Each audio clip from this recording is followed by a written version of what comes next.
This is the quintessential summer vacation for BC residents. Située dans le centre-sud de la Colombie-Britannique, la vallée d'Okanagan est sans doute la plus contrastée du Canada. Un oasis de lacs aux eaux tempérées qui s'étend sur 21 000 km² de grands espaces et de reliefs montagneux. We're situated in a valley, so there's a lot of land that we can, explore. Malgré sa taille gigantesque, la population de l'Okanagan n'est que de 350 000 habitants. Mais en été, plus d'1,5 million de touristes visitent la région. People come here because it's the best weather in all of Canada. End of June until the end of August, the average temperature was anywhere from 28 to 30 degrees Celsius every day of the week. I mean, you just can't beat it. Dramatically beautiful natural surroundings. We have a very thriving agricultural scene. The apple orchards, the peaches, the pears. For people who love food and wine, this is the location.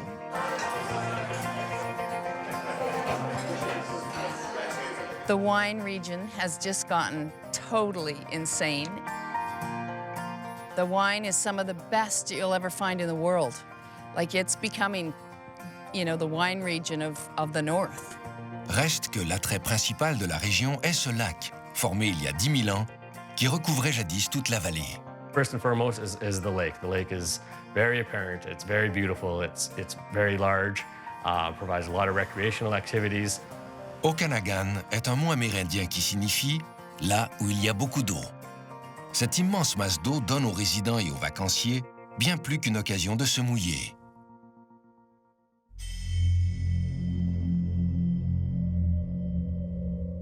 Ce lac préhistorique serait le domicile d'une créature légendaire à la silhouette très étrange. Des témoignages récents et d'autres remontant jusqu'au 19e siècle rapportent une présence énigmatique sous la surface du lac Okanagan. Ceux qui l'ont vu affirment qu'à sa rencontre, le cœur s'arrête. Look, it's rotating the water. It's moving.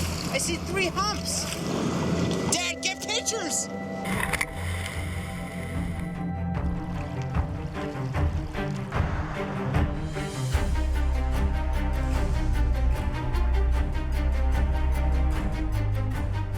This is the beginning of evolution, from shark to dinosaur. And this creature is still alive. It's meant to survive. It can swim, it can fly, it can breathe underwater, it can walk on land. It has ability to hide. It's unbelievable. It doesn't look like a fish, it doesn't look like a snake. It's sometimes 25 feet long, 30 feet long. It tends to have a greenish color is what people talk about, and it has the face, or the history is that it has the face of a horse. This huge black thing came out of the water probably 40 or 50 feet away. Slimy, kind of shiny, like 3 or 4 feet out of the water, and big. I mean, this is not a fish.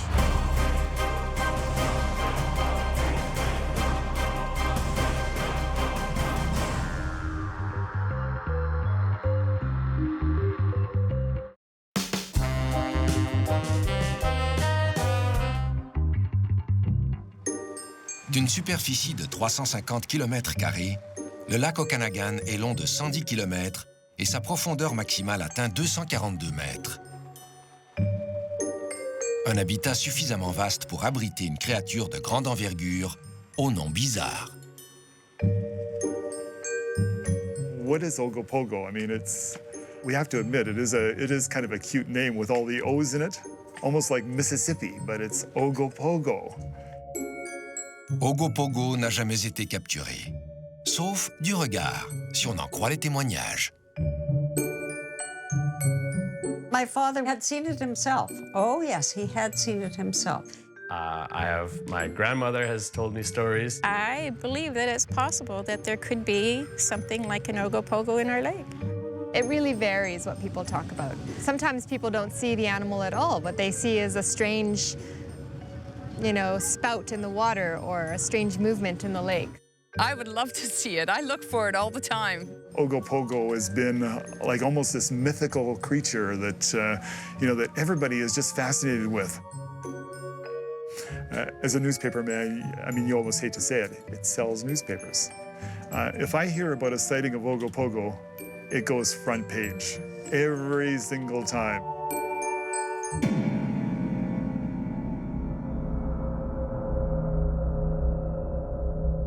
My name is Alan Gartrell. I've lived in Penticton since 1944. I have seen the beast. I'll tell you, I was up in Naramata for coffee at Ray Piper's place. It was February the 18th, 1984. There was no wind. The lake was like glass. And he looked out on the lake and he said, "Who's the idiot out there with a speedboat this time of the year?" And I looked at it and I said, "It's not a speedboat."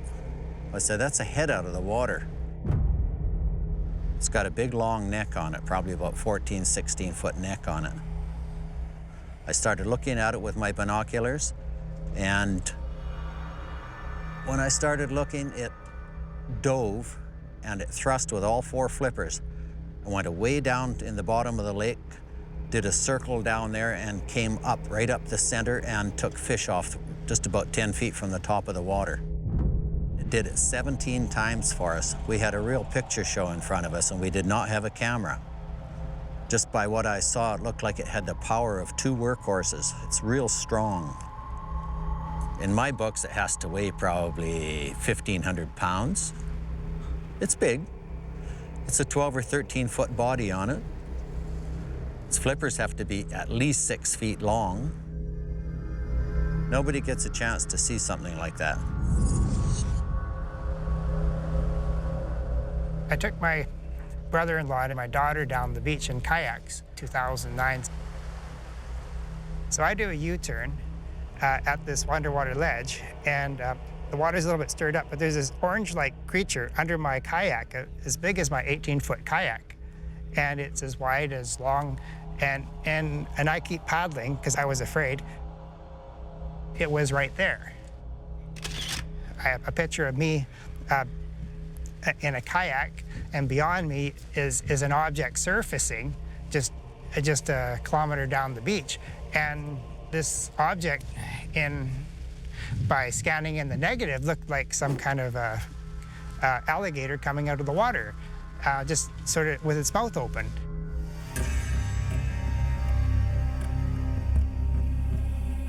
I was very afraid.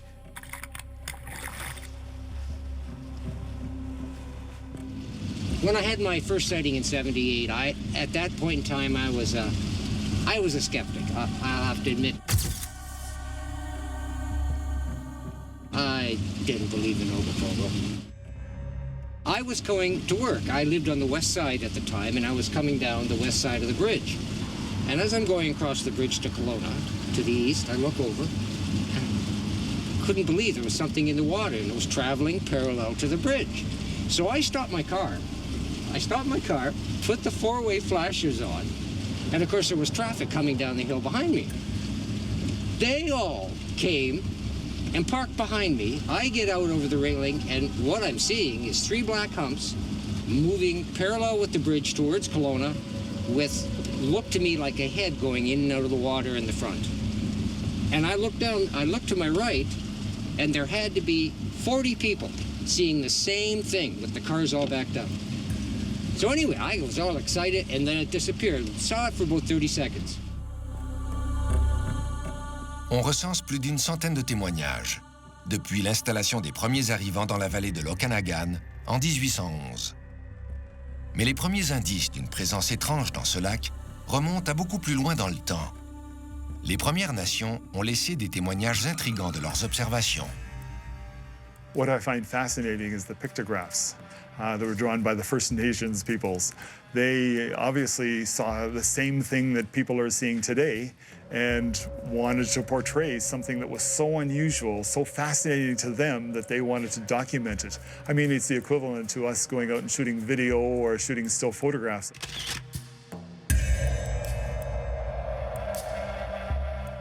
White Haskell Halt, he squeezed Jordan Kobo, Kuntil Saktuchnut.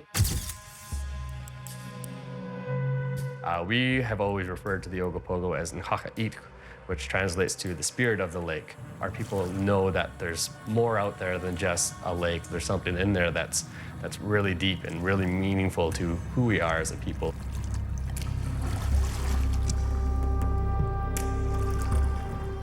Les légendes de la nation Okanagan racontent que les tribus nomades offraient de la sauge et du tabac à l'esprit du lac en échange d'une permission de le traverser durant les mois de migration. Mais un jour, un grand chef décida de braver l'esprit en refusant de se soumettre au rituel des offrandes. That had not been done, and therefore the lake really went from a nice, calm, peaceful setting to a really alive, really kind of daunting, scary lake. The waves can get rather high for being an inland lake, and it was really dark, really cold, and Chief Kikansula instructed his people to let go of the horses to get across the lake as quickly as possible because there was something in the water that was not being respected at the time.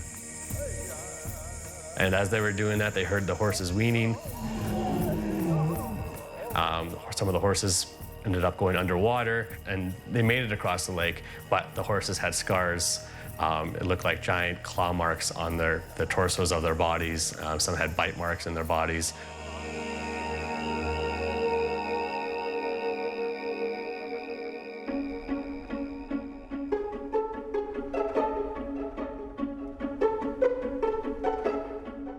When the first settlers arrived, you have to remember what the Okanagan was like. It was basically wild country. It was like what you would find if you went into northern British Columbia right now.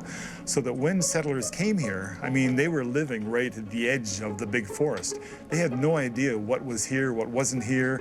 And stories about a lake creature that they got from the First Nations people probably scared the bejesus out of them. They believed the native stories, and there were many frightful occurrences, many sightings. They actually posted armed guards on the shores of Okanagan Lake. Used to patrol the beaches with their muskets to protect their families, or they tried to capture it by running hooks out into the lake. I mean, it's the most incredible thing. These are tough people. I mean, hello, you know. So they must have seen something, and they were very, very upset. They didn't know what to think, but from the First Nations people, they had to take this as a serious threat.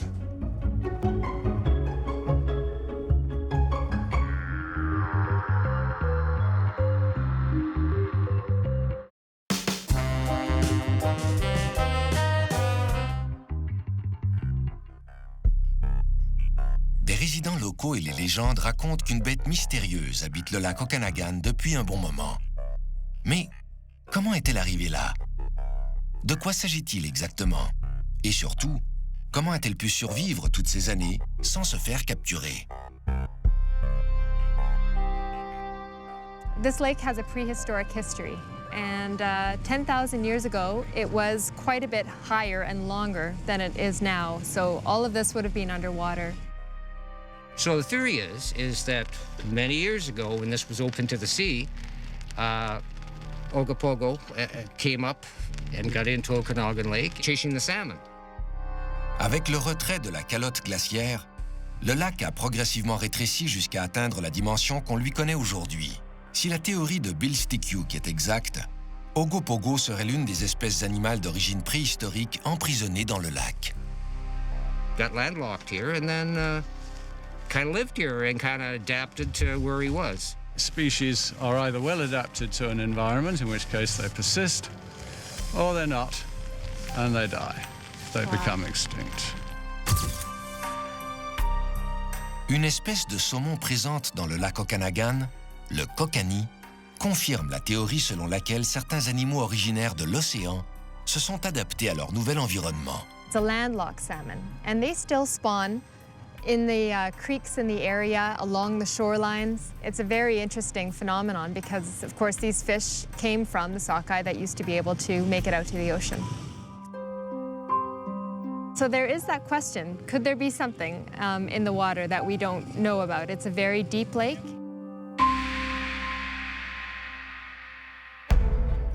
il y a moins de 100 millions d'années, le plésiosaure, reptile marin au corps large et à la queue courte, nageait dans les eaux qui couvraient le pourtour de l'actuel océan Pacifique.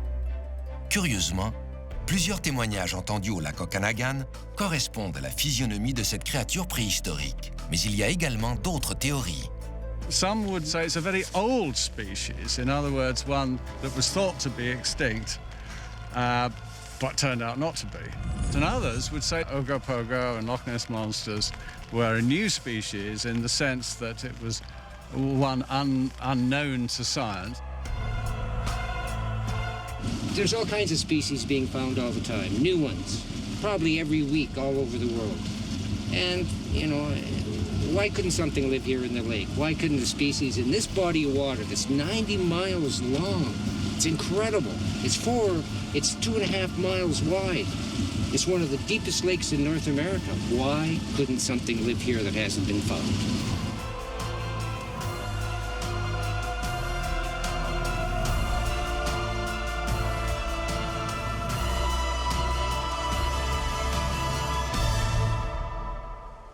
Peut-être qu'à trop chercher des réponses du côté du monde aquatique, les chasseurs d'Ogopogo ont oublié de se pencher sur ce qui se passe juste sous leurs pieds. The Western perspective of Ogopogo, and I fall victim to this all the time, is that because it's such a large creature, that it's a male. They refer to Ogopogo as he all the time, and I definitely fall victim to that as well. But our people tell stories of seeing multiple Ogopogos, which means that there has to be, you know, science proves there has to be a male and female to recreate more Ogopogos or more Nkaka'it. And there's stories of the Ogopogo being on beaches and even appendages to walk on the land with. Well, this is Pebble Beach. This is West Kelowna. Just down the beach is beachland. Fervent croyant de l'existence d'Ogopogo, Andrew Bennett a développé une théorie qui pourrait expliquer comment la bête a pu survivre toutes ces années. À la fin des années 90, alors qu'il montrait des pictogrammes à un groupe de scouts, une créature semblable à une salamandre est apparue. When I saw this creature running from the Boy Scouts, it was very timid and darted out of view very fast. It did not fit any description or any picture that I was ever able to find. My thought is it is not a salamander. This is really the part of the stage of this creature to be born on land and then go back into the water. Life cycle. Andrew pense qu'il est peut-être tombé ce jour-là sur un nouveau-né de la lignée d'Ogopogo rampant vers le lac, comme le font les tortues quand elles désertent leur nid. Cette rencontre pique sa curiosité. Si Ogopogo se reproduit, il y a moyen de le vérifier. Just was going over in my mind, there must be some more to this spot. Quelques semaines plus tard, Andrew Bennett retourne sur place, armé d'une caméra et de nouveaux espoirs.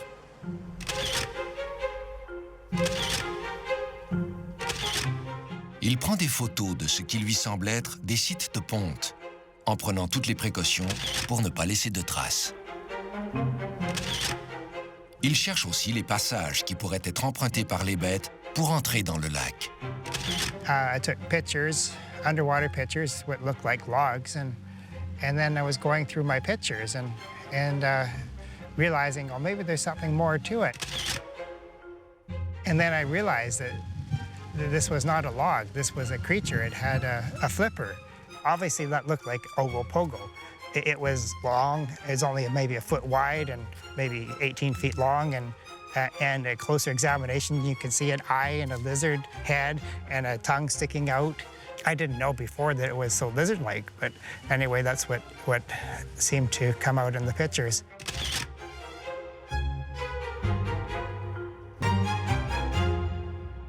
Andrew soumet ses photos à un scanner haute résolution et découvre ce qu'il croit être des indices de l'existence d'un jeune Ogopogo. Et même d'un Ogopogo à l'état d'embryon. There's an egg and a creature coming out of it, still hatching, and then there's all these young ones all around it, all very well camouflaged. Its orange color is hid by the orange leaves in the crevice. It's really, really good camouflage.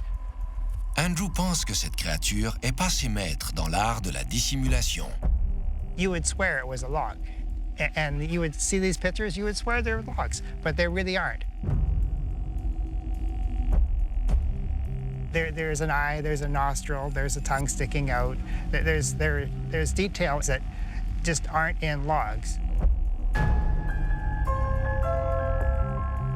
This camouflage has evolved over millions of years, and it is almost perfect. It just can sit there. Even a shark has a hard time sitting in one place for more than half an hour, but this creature can sit there for hours and just pretend it's a log. And then the part of it that tells you that it's not a log is if you go back there, the log is gone. Voici un autre bout de bois photographié par Andrew lui laissant croire qu'il pourrait s'agir d'une de ces créatures. And this is its home. This is where it hatches eggs up here and in the water. It lives here.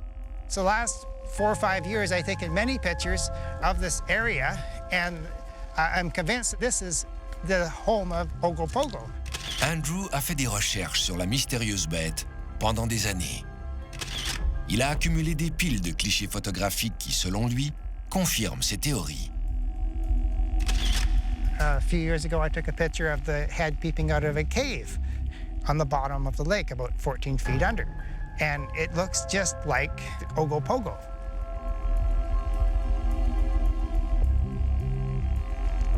Si l'on en croit les témoignages, les troncs d'arbres flottant sur le lac Okanagan ont parfois des comportements étranges. L'un des premiers rapports de ce type d'observation date de 140 années. A Mrs. Susan Allison had a sighting, and she saw this object, which she thought was a pine trunk, a tree trunk. But then she saw it was moving against the wind. Andrew a aussi été témoin de ce genre de phénomène qui, en ce qui le concerne, l'incite à la prudence. Any kind of dinosaur-like creature that has lived that long can obviously quickly destroy a person. So I did not want to experiment by lifting it up. This seemed too dangerous.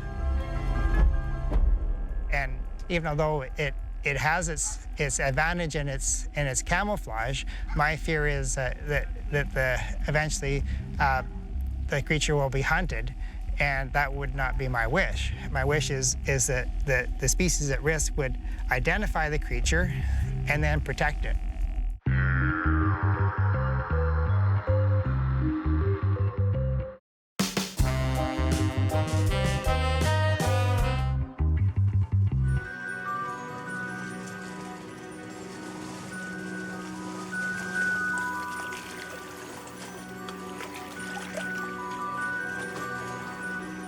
Plusieurs hypothèses circulent au sujet d'Ogopogo, mais la preuve irréfutable se fait toujours attendre.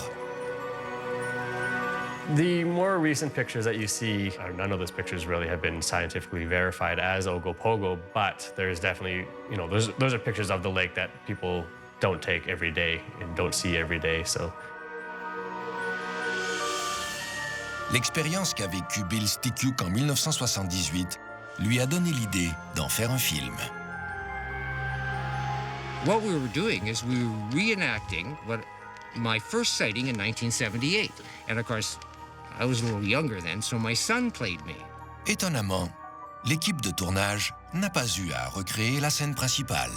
And out of the blue, something appears in the lake. Look, the 3 humps. 1, 2, 3. You mean those glistening white? That is not a wave. You think, what are the chances? It's like, it's so rare to see Ogopogo, and he shows up for a film crew. And we had all the extras there, the film crew. We had 14 people there. It wasn't one person that saw this. 14 people. Look at it move. And everybody starts screaming, and they're turning the television cameras towards it. Look, it's rotating in the water. It's moving. I see 3 humps. Whoa, wait a minute. Are you filming this? And the most incredible part of it is nobody is acting in this. They're looking at this, and we've got the audio, and it's the most incredible audio you've ever heard. Really, really good stuff. I don't know what to say other than my breath was taken away. I started freaking out, basically. Dad, get pictures! Hello. There was obviously something there that wasn't natural, that wasn't quite proof, but was so tantalizing as to make the day, make the week, make the production for that film crew. We saw something.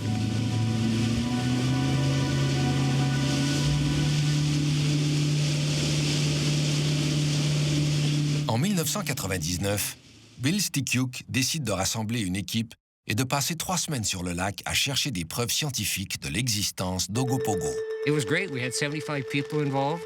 We spent 3 weeks on the lake, and we got some really good results. Avec une équipe de plongeurs et un bateau équipé de sonars et de caméras sous-marines, Bill Stikyuk prend la tête de l'expédition la plus sérieuse menée à ce jour pour percer le mystère du lac. Le premier secteur à être investigué est l'île Rattlesnake et la pointe Squally. C'est là que les plongeurs pensent avoir le plus de chances de croiser la bête. It's just a small island that the First Nations used for their sacrifices to Ogopogo. And I guess at one time they had a lot of rattlesnakes on it, so that's why it got its name. Les plongeurs s'immergent au pied de la pointe, où se trouve une caverne sous-marine. And that's where you got these sheer drop-off, these sheer walls that go down like 200-300 feet, which is just incredible. This cave was at 100 feet down. It was about 14 feet wide, and there was actual colder water coming out of the cave into the lake from some kind of underground spring or whatever. L'équipe est fascinée par la profondeur de cette caverne. Pourrait-elle mener à un autre plan d'eau? Peut-être qu'en fin de compte, le lac Okanagan est moins isolé de l'océan qu'on ne le croit. They don't know how far that cave goes in. And Bill Stasiuk said that he's got his divers had went into the cave and there's too much water coming out of the cave and makes it too hard for the divers to swim into the cave. Our divers, of course, they get a little panicky and they didn't go very far in, so who knows what's in there? And that's just one cave on the wall. So there are other places in the lake where water is entering. Really interesting stuff. La première étape de cette expédition est certes intrigante, mais toujours rien de solide.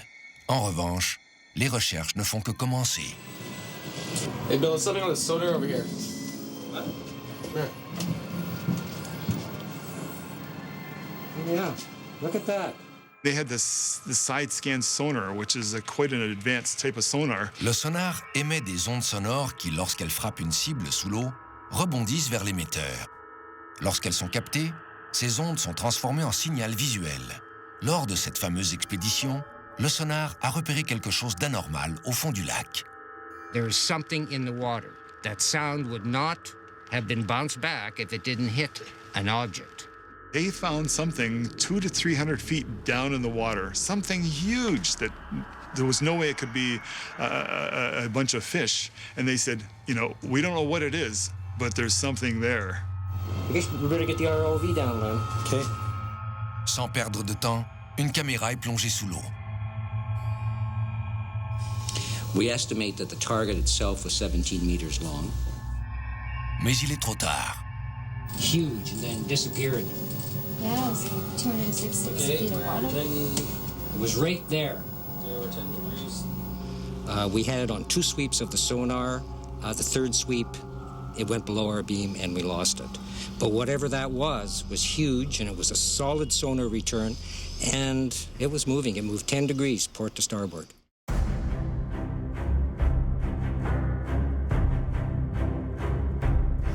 This could be Ogopogo. Peut-être.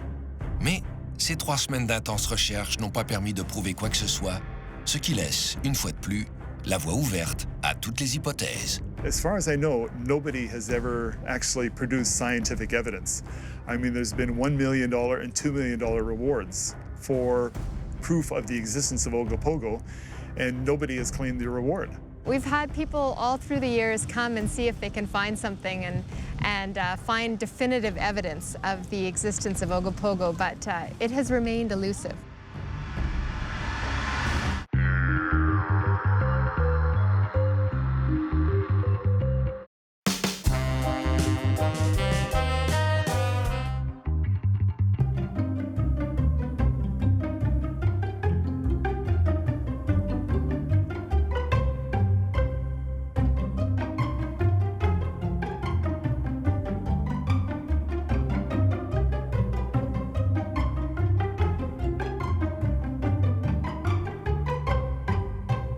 There are some people who absolutely say, I've seen something, I can't explain it. And then you get those that say, absolutely not, it's just a big fish, or it's a current, or whatever. In general, I'm a skeptic. That's sort of a lifestyle. I feel like coming here and talking about Ogopogo like this, I'll be the equivalent to the guy who told your kid there's no Santa Claus. You know, sorry to those who might be upset by this.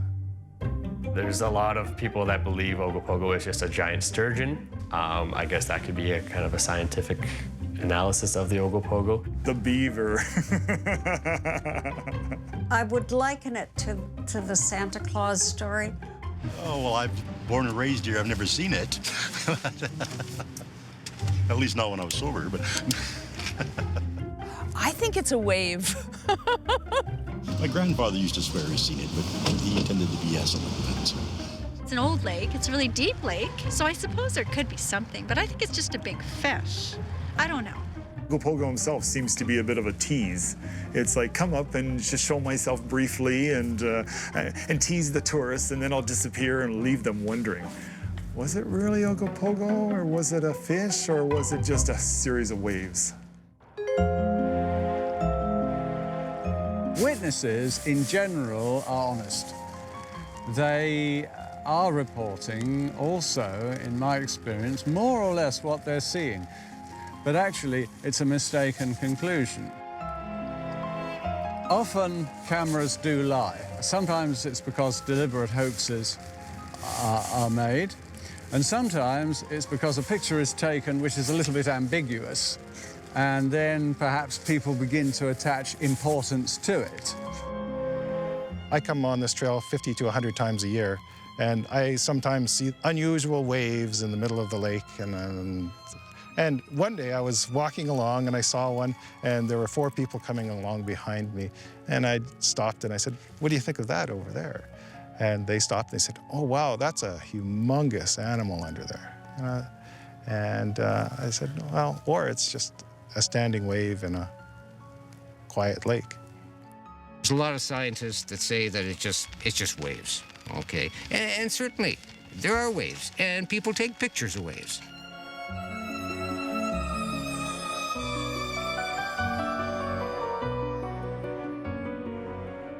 Plusieurs phénomènes peuvent provoquer des vagues.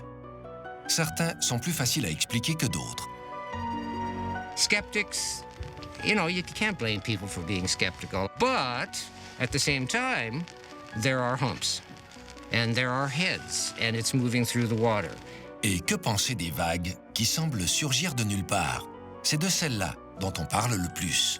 Our lake is calm and flat, and then all of a sudden, you get this wave coming from the middle of nowhere, in the middle of the lake. Now, where did it come from? It's just like in the middle. Yeah. And it's this big rolling thing that could look like a monster. I don't know. It has to be the monster. It just has to be. What else could it be? Well, we see a wave, but there's no boat. It must be an animal, okay? And, well, there are other things that it could be. There's pockets of methane gas in the sediment, and it releases instantaneous, which causes all kinds of bubbling and steaming at the surface. And that's been seen many times, and that's also been taken for a sighting of Ogopogo.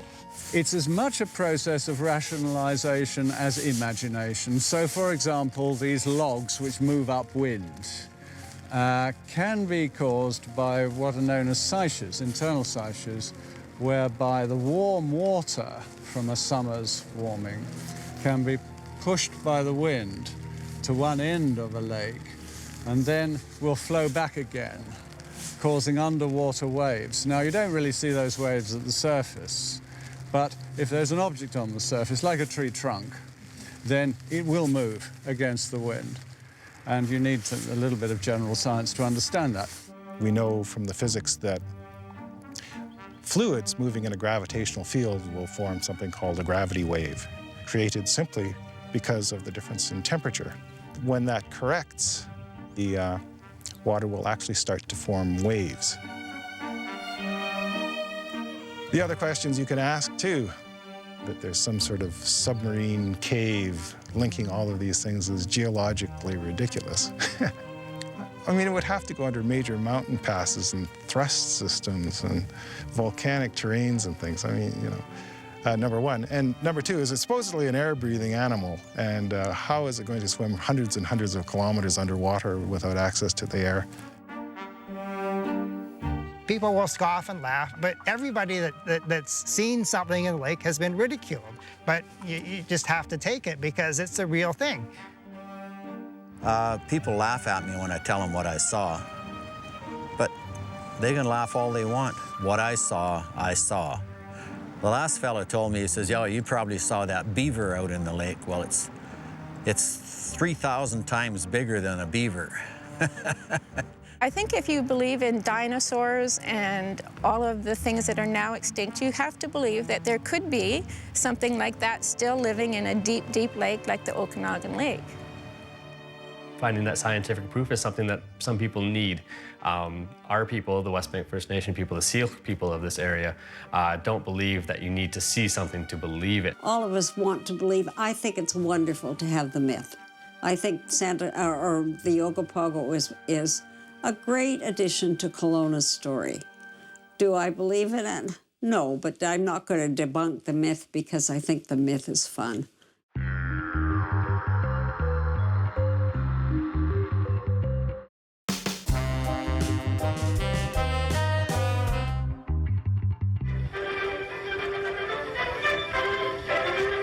Sur la terre ferme, les jours de frayeur et d'offrandes sacrifiées à l'esprit du lac sont loin derrière. Ogopogo est passé du statut de monstre à celui d'emblème.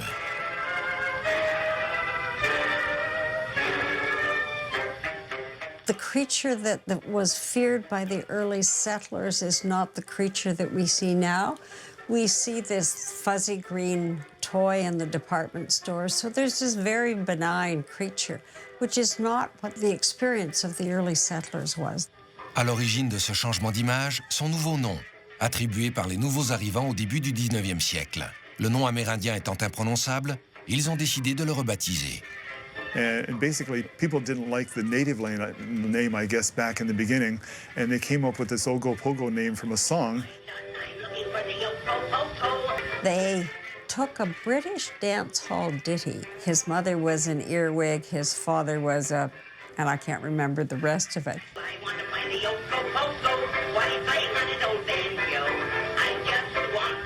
And it just became sort of everybody's pet project. And when you see this little creature encased in cement at the foot of the main street, the children are climbing all over it, and absolutely nobody's afraid of it. Of course, we don't talk about sacrifices to the monster. Since nobody's ever died from him or her or whatever, I think he's friendly. He's got the smiley face and everything else, okay? Toutes les villes entourant le lac Okanagan profitent de l'image sympathique créée autour de la légende.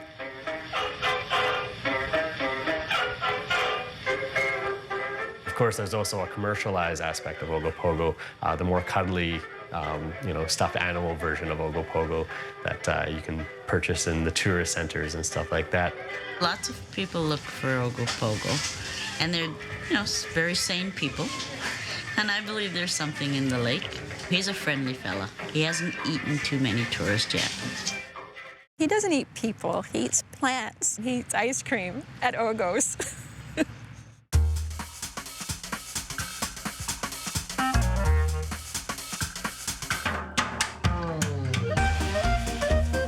My name is Sharon Brown, and I live in Penticton, BC, where I run and own an ice cream shop called Ogo's Ice Cream. We have our ice cream that's named after Ogopogo. It's a vanilla, black licorice, orange ice cream. Very bright and colorful. The kids really love it because of its color. People come in, they're happy. They're coming for a happy experience, and it's a really, really happy place to be. The people love the monster. Okanagan Lake and the Ogopogo. It's what the lake's about.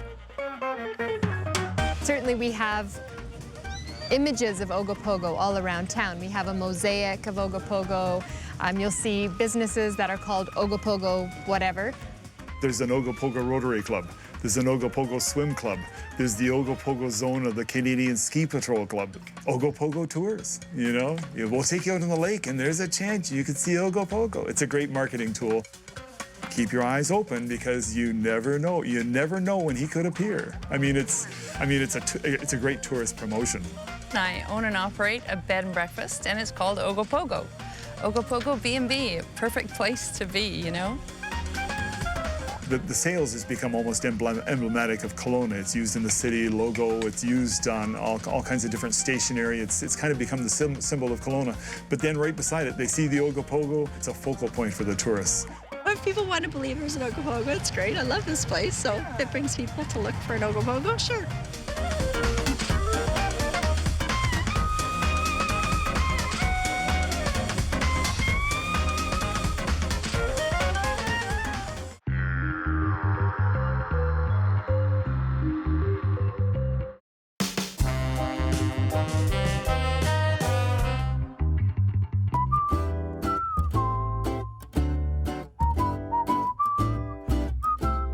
Pour les uns, la vallée de l'Okanagan est le domicile d'une créature descendant d'une autre ère.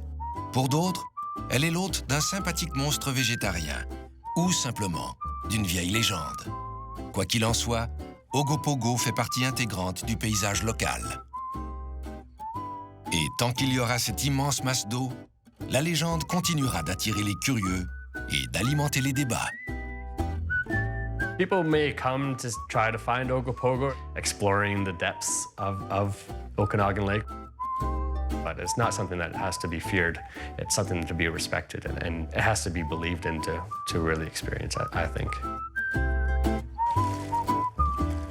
I think it's actually kind of neat that nobody's been able to prove or disprove that there is an Ogopogo. I mean, people love the stories. People read the stories. They're avid followers of Ogopogo. They'd like nothing better to know that he exists, but at the same time, it's kind of neat that there's been no proof because the myth goes on.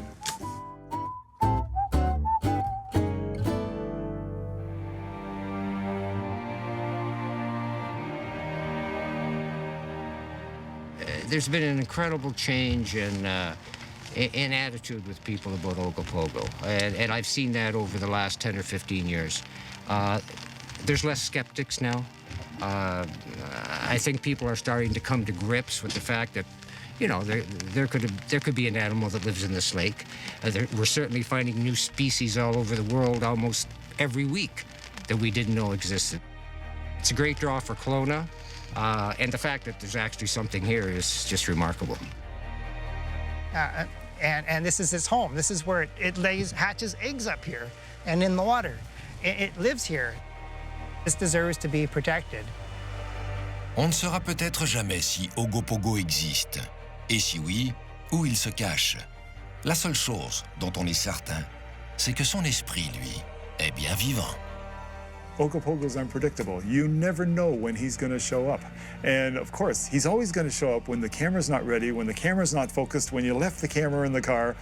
He always seems to show up when you're least likely to be able to provide proof that he exists. They're looking to find the scientific proof that Ogopogo exists, and I don't think that's really necessary, but you know, it keeps the spirit alive. It is an ongoing story. You know, I might not find the scientific evidence to prove that, but it's something that I believe in my heart, and what my elders have always taught me is that if you believe it in your heart to be true, then it can't be wrong.